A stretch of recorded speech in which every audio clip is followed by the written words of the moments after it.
Hi everyone, welcome back to my channel, Bleulotus.Gardens. My name is Blue Phoenix. Welcome. Today's video, we are going to be talking about Hoyas. There are some new Hoyas that are... I don't know if y'all can hear the little squeaky noises. Those are the birds that I'm taking care of. So every now and then you might be hearing some noises here and there. I also pets it. Alright, so the Hoya plant, there's like over 500 plants that are known for the genus plants itself, so there's a whole bunch of them. With a whole bunch of variety of the plants, there's going to be unique type of care that will be involved for certain types of plants. This is from my found knowledge, so pretty much like trial and error, and what I've noticed, what I've gathered from learning growing these plants. Some of them didn't make it throughout the process, so once I try again and I learn from my mistakes. What I've noticed from my experience, these are like my notes. So like the thin leaf Hoyas are usually like Hoyas that like a bit more of like a colder temperature, or something that can be handled like 50 degrees below. They do okay in like normal temperatures, but they thrive in colder temperatures. And from one that I've noticed is the Hoya ischnopis.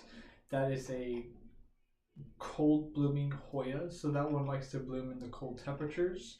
And what I've always like to tell people is whenever you receive a new Hoya, make sure you research the Hoya. Like by researching the Hoya, I mean like look at its origin, the types of care that it's doing in its environment, so like how it receives sunlight and how much light it receives throughout the day, and is it in like moist conditions, does it like a humid environment, so all that you can kind of like replicate to your best way in your own growing conditions. So that's the way I try to like tell people. You don't have to do like exact same conditions, but you could also like try to mimic those conditions as best as you can. Like obviously you're not going to put a rainforest in your home unless you can. Then go for it. But basically some of them like more humid conditions, and those I've noticed also are like the fuzzy type Hoyas. So fuzzy foliage usually resembles Hoyas that like a bit more of like a humid environment, but they don't necessarily need it.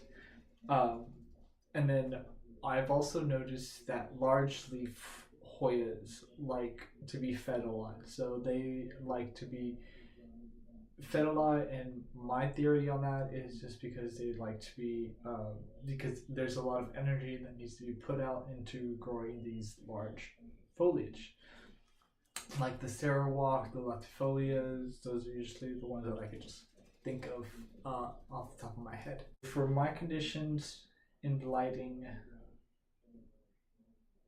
I always recommend people whenever you're like starting to root a Hoya, to make sure to give it a lot of light. So basically like a 72 hour period, and it's basically like a good jump start into it. And like grow lights are going to be like your best friend basically, so they are going to be like the ones that are going to really help you out with like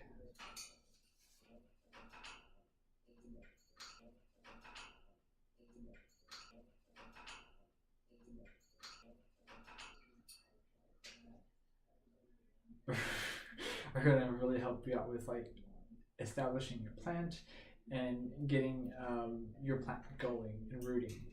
And what I always tell people also in the beginning of like rooting your plants, they're not going to look the best. I mean, they might, and that's great, but overall, there's a couple leaves you don't really want to like worry too much about like the cosmetic appearance of the plant. You just want to focus more on like that it's pest free and it's rooting and it has the necessary environment for it to thrive in.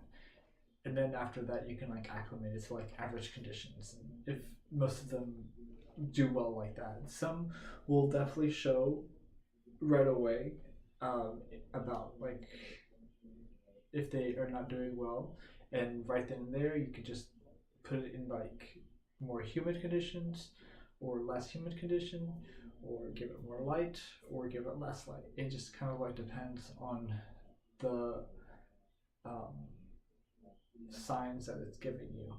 So those are really like it's really also has to do with your environment. So if you live in an environment where there is less sunlight throughout the day, so you're going to be watering less, and so you might want to even add a grow light to your environment for your growing system, just to kind of like really care for your plants and give the best to them and get the most out of it. Like the average humidity for a Hoya is like 70% from what I've noticed in my growing experiences. To continue on about humidity, the main thing about humidity is if you are growing Hoyas in soil or in some sort of soil substrate type mix, and you have the humidity higher than 70%, then you do have a risk of gnats and also other pests emerging from your soil. It just kind of like happens. And also soil mites. That's also something that just kind of happens with a warm environment, humidity, um, the temperatures like above 70 uh, degrees Fahrenheit. That's, I guess, US terms. Um, so that's the only tip that I can think of for humidity, is to make sure that you also like keep a good pest control routine going on if you're growing it in soil, because the pest will just emerge. It's like magic, plant magic, and they just happen to emerge. I use sulfur and Captain Jack's dead bug brew, so that has helped me a lot. Sometimes they still are in the soil, and when that happens, I do another soil, like another sulfur um, spray down, hose down with it. So like until I don't see it, and that's usually when I just don't see like the little white movement or like little bugs in the soil, and when I do see that, I usually pull all those apart from the collection or the area they're at, and then I clean that area also. So that's also something that you kind of like have to remember to like do, is to also clean that area where they were located, because that's like their source, like that area right there and anything surrounding it. So you want to make sure that's also clean. So there's a lot of cleaning in the hobby.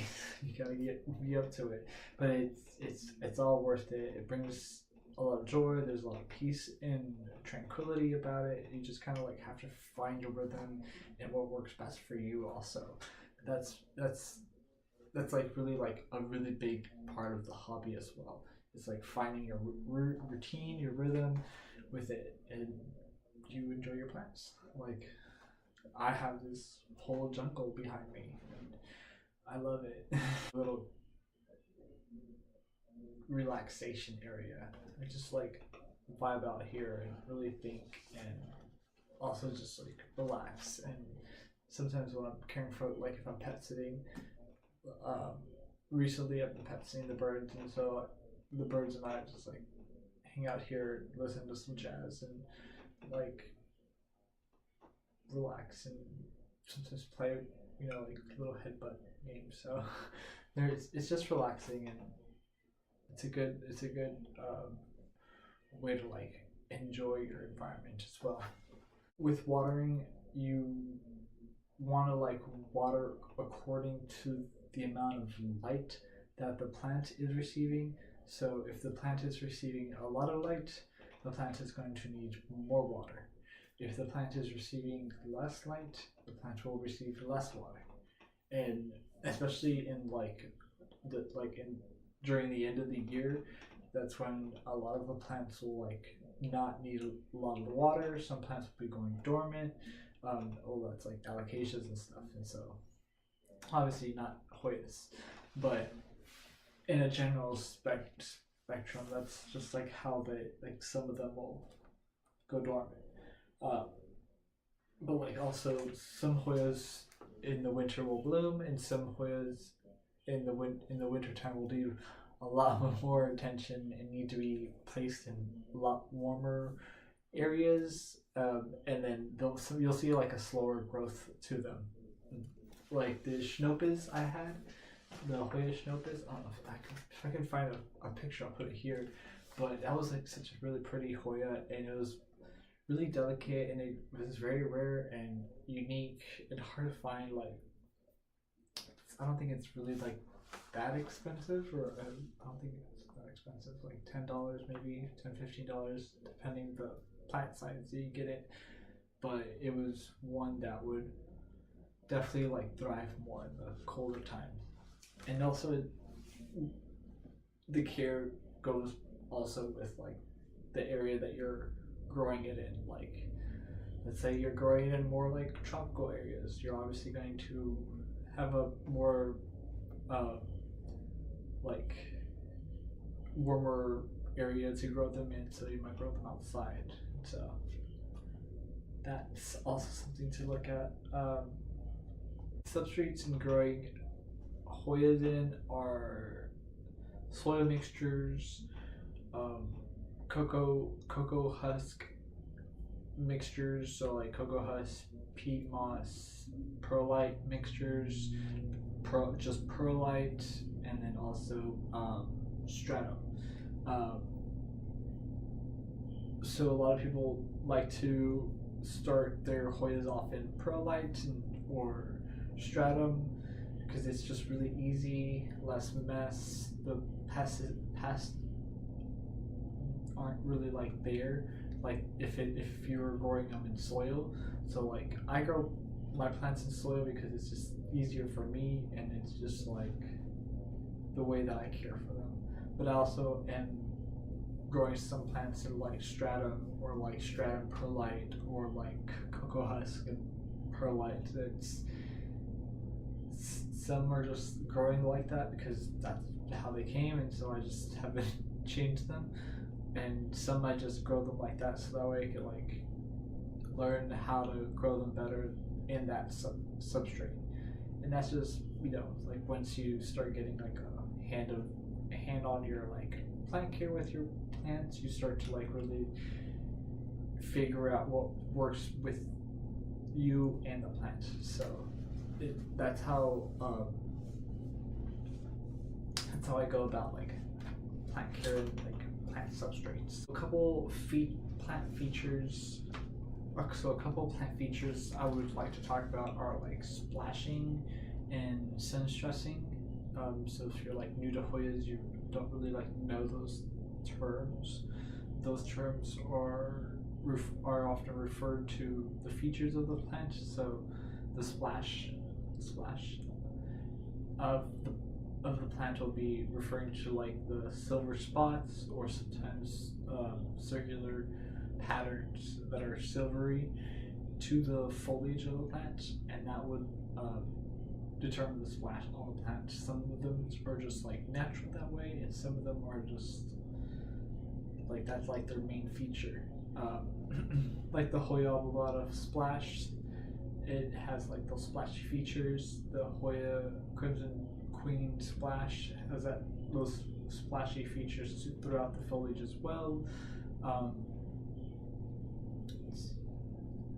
And then there's just some that are like silver. So like the Hoya Bleulotus Coin, the Hoya Nova Ghost, those are just all really silver. And then you have like the Hoya Argentina Princess. I've recently acquired that one, and that one kind of just resembles like that splashiness, kind of like dusting pattern to it. and I find that really pretty. But all that really refers to in that feature is like air pockets that are trapped underneath the foliage of the plant. So that would cause the silver or like the splashing throughout the foliage, and that's just like a natural occurrence that one plant species or variety of the plant species has. It's sun stressing. So sun stressing also is a natural reaction to some of the plants. Some of the Hoyas will have this feature, and some of the Hoyas will not have the feature. So the Hoya chicken farm, that one definitely sun stresses, and then the Hoya Rebecca, the Hoya Obscura, those are like some of the ones that sun stress as well, and they give more of like a darker red hue to the plant's foliage. So you'll see like this tone like emerge from the foliage that's like a dark deep red or purple sometimes, and that's naturally just it's okay. It's not going to like harm the plant. This happens when you leave it under grow light or a light source for longer periods of time. You'll see it just naturally happen. Let's see if I have one. So this one has like splashing and sun stressing as well. This one's the Hoya AH Vietnam Splash. So as you can see, it has like a sort of dark sun stressing going on it, and then also the splash feature. So some of the Hoyas will do this as well, and this is fine. It's nothing like that's going to harm the plant. It's just something that happens to some of the plants, like this one. I find it fascinating. I think it's something that's really pretty, and I like it. It's very unique to the plant, and I like the colors that contrast amongst like the dark green foliage and splashing of the plant. So I like it. Here is the Hoya Carnosa Argentina Princess. So as you can tell, it has like that. This one has like that splashing that happens throughout the foliage, but also it has variegation. So this plant has variegation that emerges throughout the foliage as well. It's a very pretty plant. I think it's very beautiful the way it has like variegation and the splashing. I do have it in my grow tent because I just don't want it to like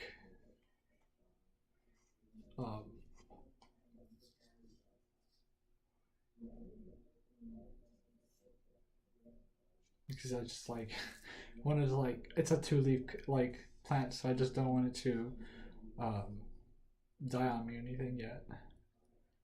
But I think I might move it from a very bright area that I have it to a more like lighter area. Here's the Nova Ghost. Also resembles some splashing. Silver tone foliage.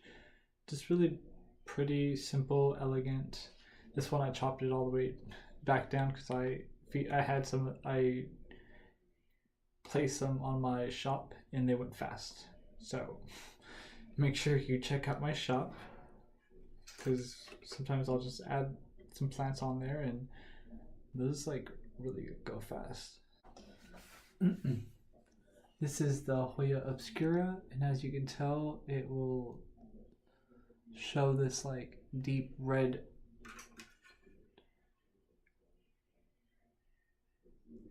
color to the plant once you leave it under grow lights or a light source for a longer period of time.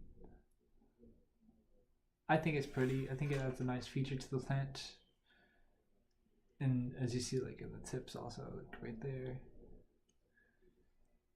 So it's nothing harmful to the plant. It's just a feature that some of them have. Now, something that I am kind of learning and I'm still experiencing is Hoya flower. Like, I still haven't had all of them flower. I've had the Hoya Bella flower for me, and that's because I think that one just really just flowers for anybody. It's very easy flowering Hoya. And I use Fox Farm, the Grow Big, so I use that right now. I'm going to eventually switch it to TPS1 because it's like an all-in-one type fertilizer, and I just don't like doing the whole like system 1, 2, 3 part. That's too complicated to me. That's too much. There's too many steps. I need just one step. Here you go. We're done. That's kind of how I roll.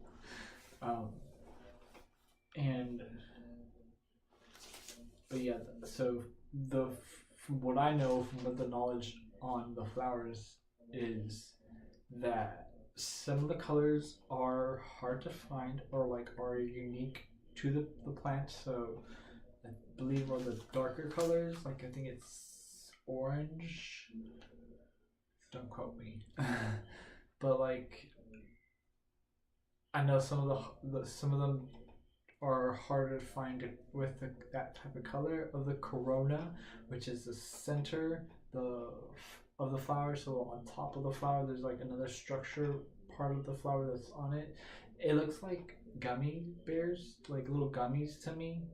So without the like sugary crystals all over it, they look very gelatinous almost. So that's how I see it. They're like very shiny clusters, and they often smell very fragrant, and some like it, some don't like it, and it's just each person's preference. I think they're just really pretty. It's really unique type of flower that it creates. So, and it's really like interesting finding it. And sometimes you can like that's how like some new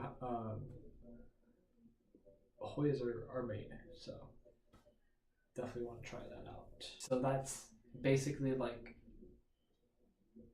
my thoughts on Hoyas and my experience on growing the plants. It was something that I was not really like interested in the beginning, but then I realized like their care is something that works with me when it's very like easy going and just like you give them what they need and you leave them alone kind of situation. So I like that.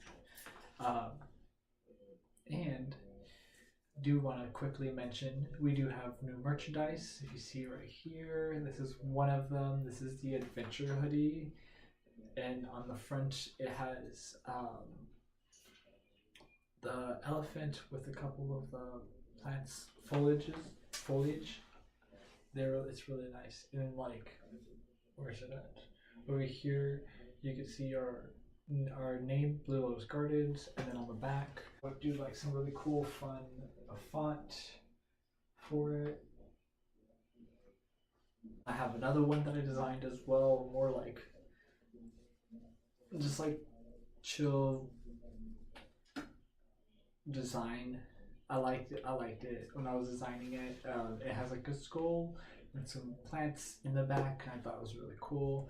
It has pink and blue, my favorite colors, on it, and also the it's just all, and I always try to like tie in pink and blue to like a lot of my designs, just because they're my favorite colors, and then they also represent like the trans flag. So there's a lot of like symbolism that goes along with that. So I'm very supportive towards that movement, and I really am just like appreciative of everybody's like support. It's been amazing, and I'm just very thankful for it all. I hope this video has found you helpful, and if you have any questions, feel free to leave them down below. There is also a Facebook group that I have like daily activities. If you want to join, welcome to join. And then our website they'll have our new selections, merchandise. So thank you all for all your support.